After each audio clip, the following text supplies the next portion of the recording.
시편 48편입니다. 고라자손의 시라고 나오는데 이제 42편에서 49편까지가 고라자손의 시로 편집이 묶여져 있습니다. 그리고 뒤에 이제 3권에 가면 또 84편에서 88편까지 이렇게 또 묶여 있습니다. 고라 자손이라는 그 레위 지파 중에 한 가문, 모세에게 반항을 해서 일부가 죽기는 했지만 그 뒤에 남은 후손들이 다윗 왕 때에 성가대로 봉사를 했다는 걸 알 수 있습니다. 그래서 뭐 고라 자손이라든지 아삽이라든지 이런 사람들을 성가대 혹은 성가대 지휘자 혹은 악기를 연주하는 자, 또 이렇게 시를 짓는 그리고 노래하는 자, 이런 역할을 했던 사람들로 이해하시기 바랍니다. 자, 오늘의 이 48편의 주된 주제는 시온산을 노래하는 겁니다. 줄여서 시온의 노래, 이런 노래를 시온의 노래라고 합니다. 그래서 하나님의 성, 거룩한 산, 그리고 큰 왕의 성, 북방에 있는 시온산. 이 북방에 있다라고 말하는 것은 북극성을 의식해서 하는 소리입니다. 이 북극성은 변하지 않는, 그러니까 모든 이 별자리들이 도는데 크게는 12개의 별자리로 나누어요. 그래서 1년이 12달로 이렇게 구분을 하는 겁니다. 그 중심이 바로 이 북극성이에요. 그러니까 바로 그것을 하나님의 자리로 생각을 하게 되는 겁니다. 그래서 하나님은 변함없는 어떤 우리 인생의 절대적 기준과 가치, 이런 의미에서 북방에 있는 시온산이라고 그렇게 말합니다. 이 시온산은 예루살렘에 있는 예루살렘이 시온산에 세워진 성이라고 생각하면 됩니다. 옛날에는 다 산성을 세웠기 때문에 해발 한 790m, 상당히 높은 산이에요.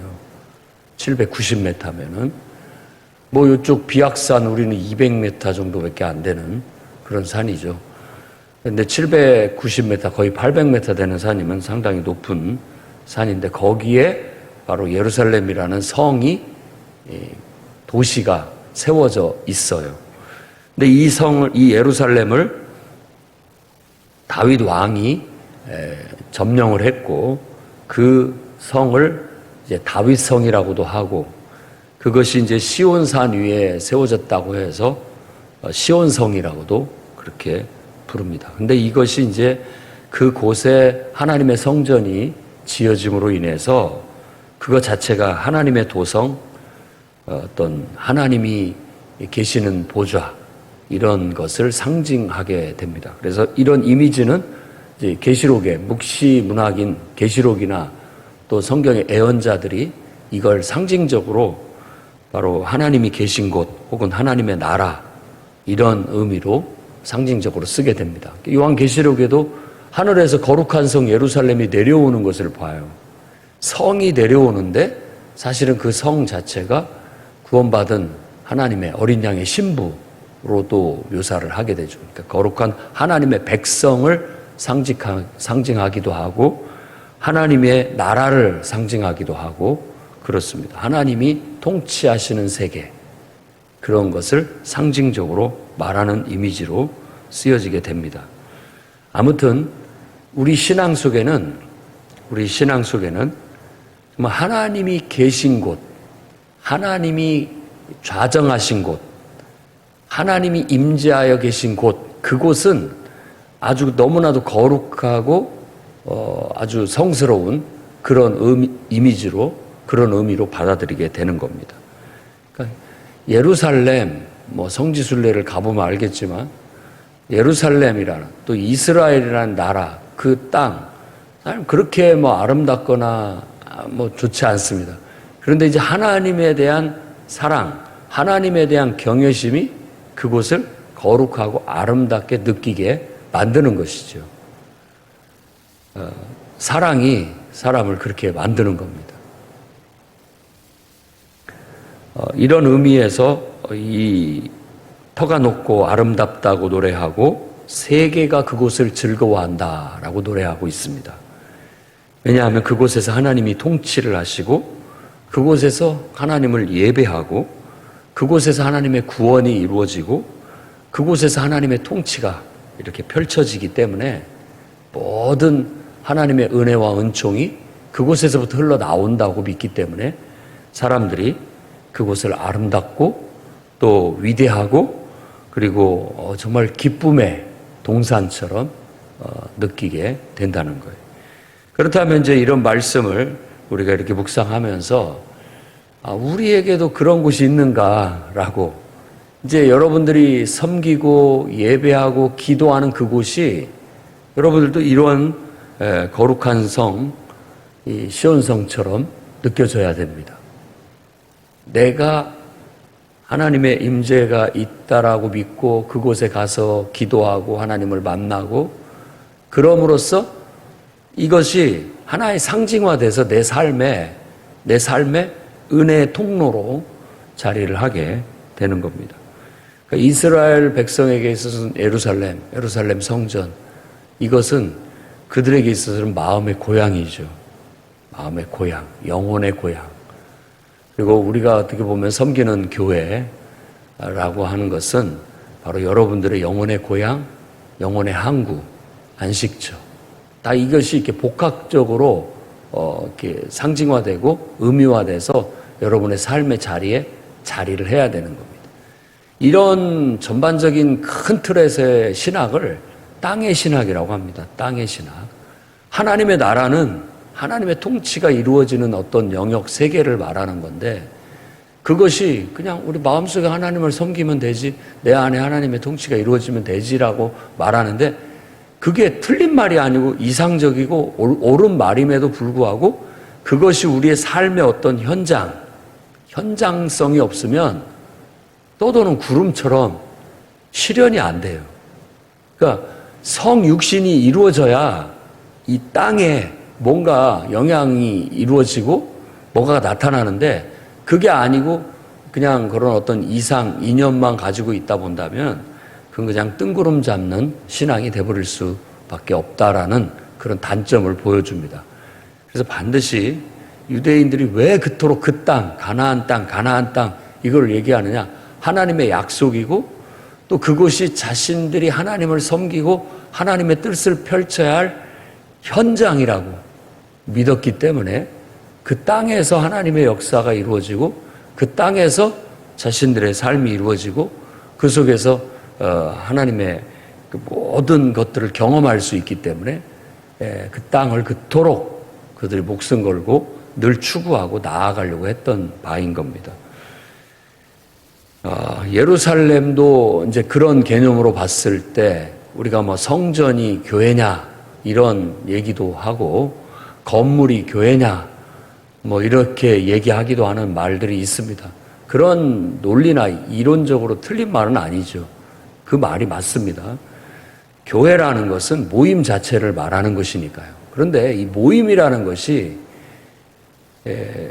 어떤 현장을 통해서 또 어떤 이제 가시화된 삶의 어떤 실질적인 것을 통해서 표현되어지는 거예요. 그리고 그 속에서 하나님의 역사를 이루고 뜻을 펼치는 그런 의미에서는 하나의 도구로 적절하게 쓰여지는 것이 더 효과적이라는 것은 이미 검증된 바입니다. 그러니까 그런 게 없으면 뜬구름 같아가지고 어느 순간 있다가 어느 순간 또 없어져 버리고 해체됩니다. 그런데 이제 어디에다 이렇게 딱 못을 박아 놓으면 그걸 중심으로 해서 사람들이 늘 모이기 때문에 모임 자체가 유지되고 계속해서 발전해 나갈 수 있는 하나의 큰 틀이 되게 되는 거예요. 저도 놀랍습니다. 유대인들이 사실 뭐 바벨론에게 멸망당한 후 이렇다 할 나라의 재개가 이루어지지 않았거든요. 그런데 이제 결국에 와서는 1948년도에 이 나라가 다시 2차 세계대전 후에 세워지게 된다라는 것은 놀라운 일이죠. 그 그 약속의 땅 가나안 땅이라고 해서 다시 원래 그 땅을 찾아서 다시 나라를 세운 것은 뭐 수천 년이 지난 후에 이런 일들이 일어났다는 게 놀랍습니다. 그만큼 그 땅에 대한 집착과 어떤 뭔가 그 터전이 있어야 뭔가를 이룰 수 있다라는 그런 것 때문에 그런 신학이 그런 일들을 가능하게 한 게 아닌가 하는 생각도 들어요. 그만큼 구심력이 있다라는 거예요. 끌어당기는 힘이.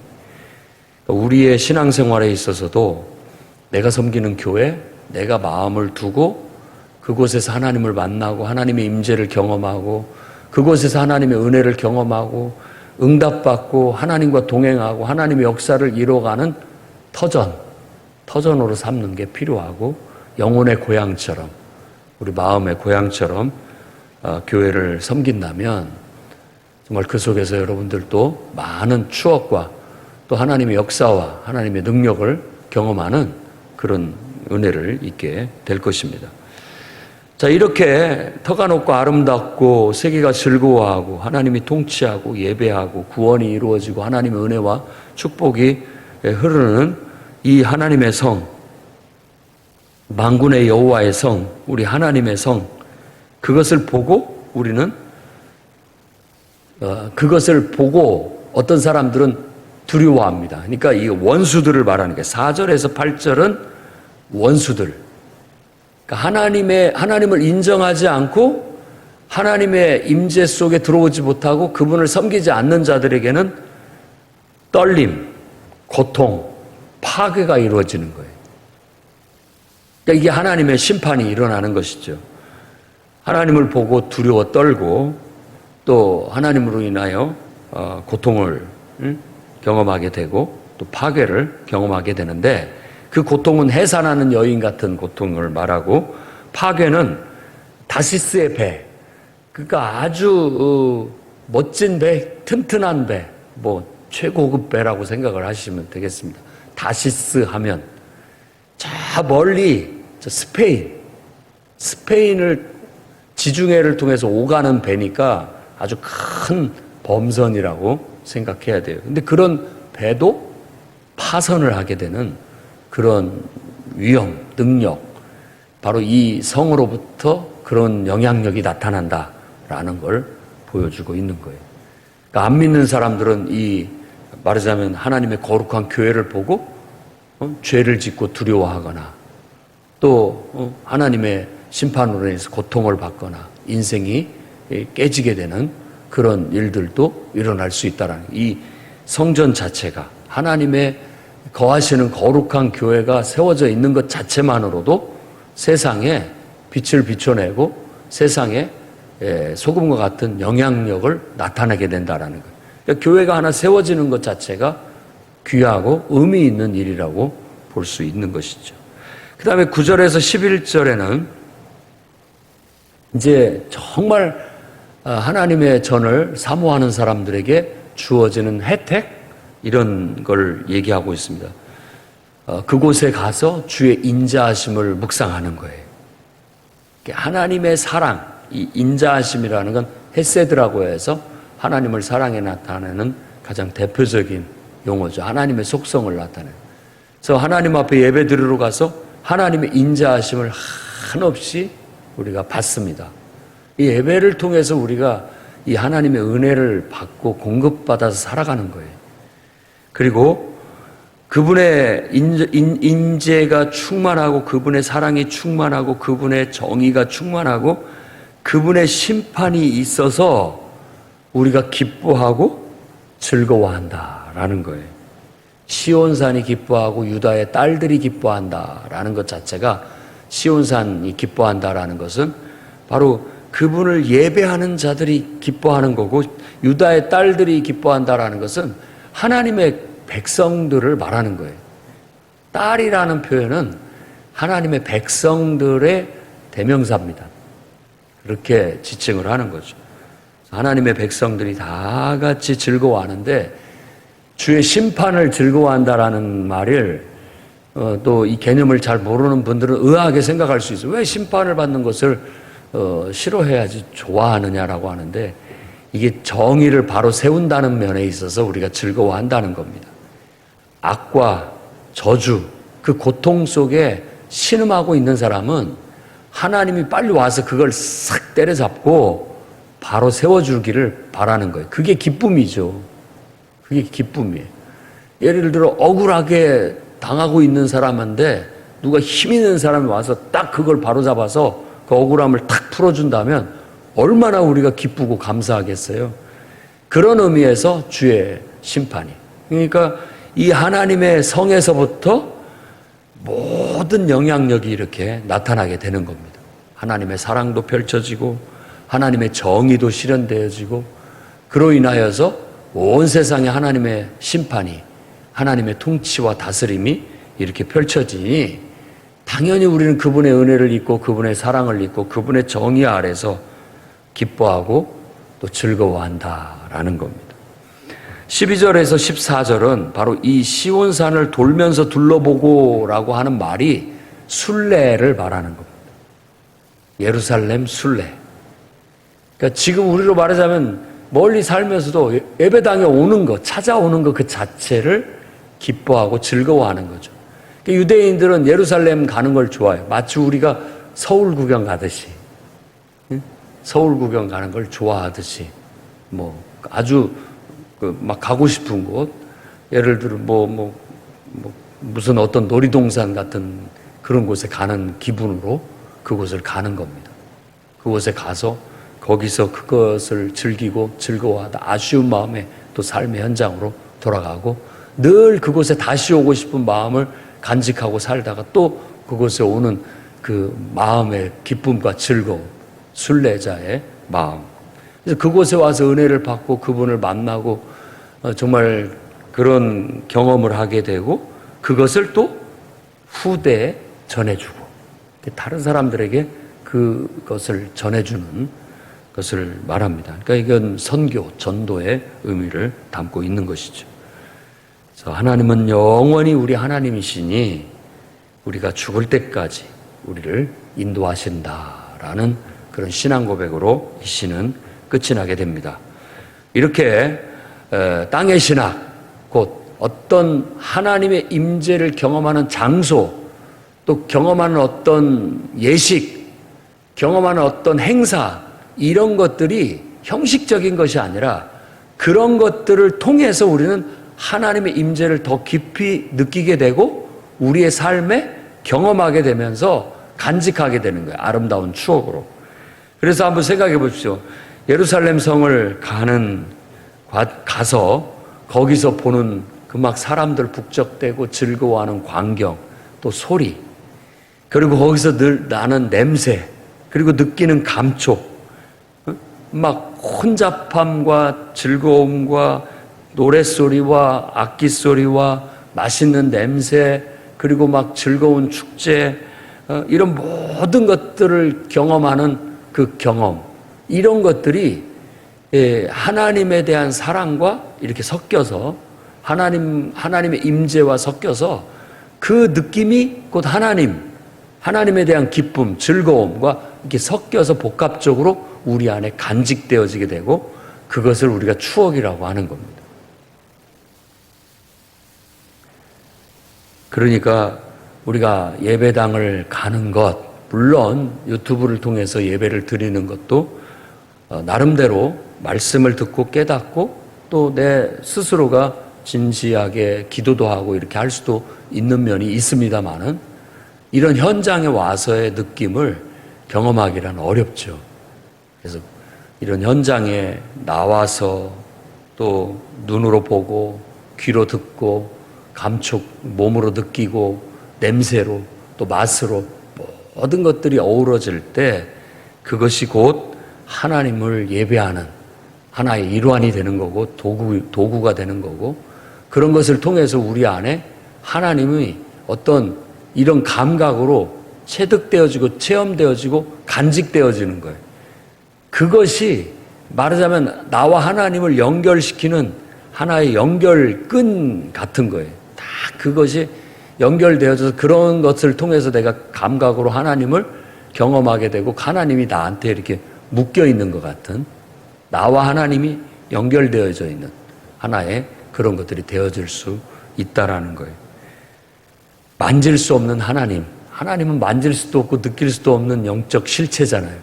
그런데 이런 행사, 의식, 어떤 현장, 이런 모든 것들을 통해서 경험되어지면서 하나님에 대한 신앙이 그것에 묶이고 그것에 의해서 유지되고 그것에 의해서 경험되어지고 그것에 의해서 표현되어지고 그것을 통해서 이렇게 성장해가는 그런 수단들이 되어진다라는 거 잊지 않아야 되겠습니다.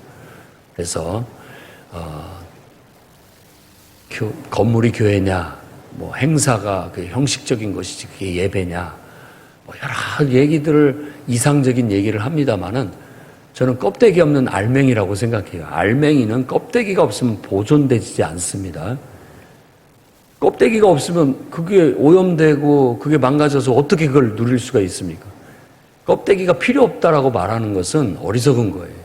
다 그 껍데기가 있어서 그 껍데기를 벗겨내고 그 속에 있는 소중한 것들을 우리가 즐길 수 있고 누릴 수 있다라는 거, 그런 의미로 여러분들이 이런 것들을 생각을 하게 된다면 성전, 교회당, 예배당, 여러분에게 그것이 하나님은 아니지만 그것 자체가 하나님을 경험하는 매개로 여김으로써 나아가는 겁니다. 그것 자체를 하나님으로 생각하면 우상이 되고 신격화가 돼서 폐단이 되겠지만 그걸 매개로 해서 그 너머에 하나님을 경험하고 하나님의 은혜를 체험한다면 그건 우리에게 소중한 하나의 매개체가 될 수 있다라는 거예요. 그런 의미에서 여러분들이 교회당을 더 사랑하고 그 속에서 함께 어울려 여러 가지 행사를 진행하고 누리고 하는 모든 일들이 얼마나 소중한지를 다시 한번 우리가 인식해야 되겠고, 이런 모든 것들이 다시 회복될 수 있도록 함께 기도하며 나아갈 수 있기를 주님의 이름으로 축원합니다.